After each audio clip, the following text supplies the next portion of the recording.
How would you describe Michael Jordan? One word would be greatness. The GOAT. Greatest of all time. Champion. Winner. Michael Jordan is the best player ever. I think he's not only the best basketball player, but probably the greatest athlete that's ever played any sport. I thought Michael Jordan was Jesus Christ, like playing to be Michael Jordan. I swear to God, dog. Michael Jordan is in a class by himself, clearly superior to anybody else in the league. He's undoubtedly the greatest player in the game. I really didn't want to believe a man could actually fly, and he gave everyone that belief that for a little bit, maybe they could. He had no flaws. Michael Jordan was a killer. It didn't matter. He wanted to come in and kill you. Because it's one thing in watching him play, and then it's another thing in playing against him. His technique was flawless. The level of fear that he inspired in others was insane. I know Jesus worked 7 days a week, or 6 days. He rested on Sunday, didn't he? Well, Michael Jordan played on Sunday. They talk about guys being competitors. He was the fiercest of all the competitors. I feel like I'm the most fierce competitor there is. I don't think I'm ever going to find something to equal the game of basketball for me. Have you ever met anyone that you felt was as competitive as you are? No. I just feel that my competitive drive is far greater than anyone else that I've met. I think that I thrive on that. I think that's my biggest motivation in life. Is to compete. Find different competitions in certain things in life and try to overcome that. Be it positive or negative. But I have yet to meet someone who's as competitive as me. And I just feel that much confident about my competitive drive. A good competitor always evaluates his opponent, and you understand for what he really is, but you never try to give him confidence. You try to take it at all times, and sometimes it's easier to take confidence and sometimes it's harder.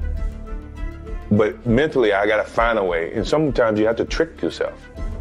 You have to look inside yourself and find the different types of challenges from game to game. That's how I got myself motivated,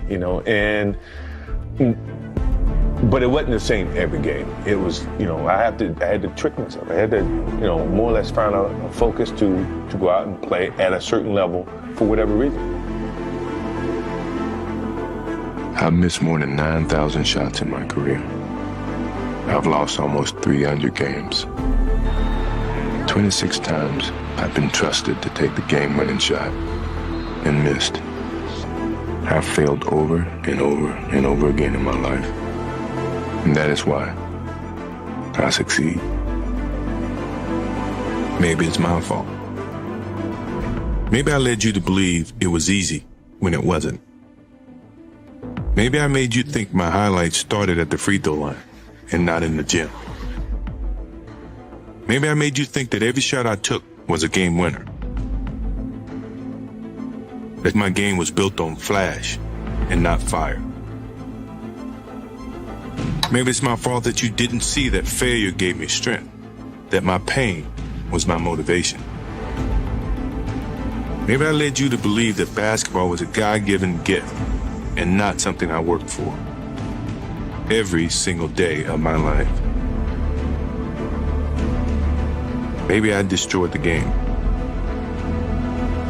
Well, maybe you're just making excuses. When you step on the floor, it doesn't matter how many times you've done it before. All that matters is that you do it now. Be true to the game, because the game will be true to you. If you try to shortcut the game, then the game's going to shortcut you.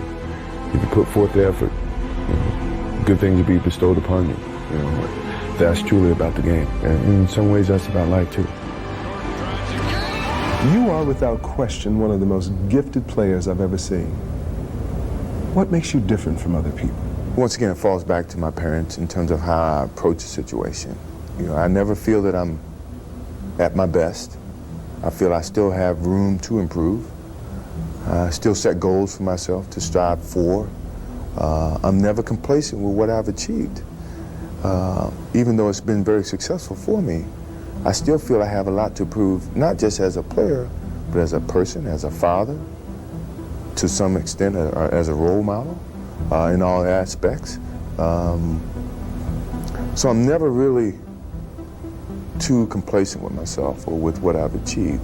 When I get to a point where I feel I can improve as a player, I walk away from the game. I still feel that I have a plateau that, I hadn't reached yet in terms of my skills or my expectations of myself. I'm always going to expect myself to do certain things or surpass certain things. As long as I believe that, then my road to success is going to continue to expand. What motivates me is the unknown. No one knows. They can all speculate, but no one really knows. And when you look at my career from high school all the way up through the pros, no one knew what Michael Jordan was capable of. And myself, I didn't know. But that I didn't let that stop me. And I let that motivate me more so than anything. That as long as it's unknown, that means I have a chance. And that's the way I pursued my whole career.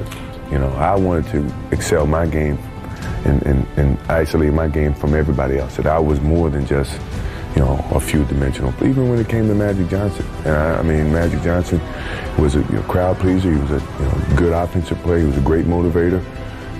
Average defensive player. I wanted to change that. I wanted to take another step. I wanted to do all those things, that could separate me from Magic Johnson. I'm not saying he wasn't great. He still is great. But we're great in our own different way, and that was motivational for me, and to this day it still is.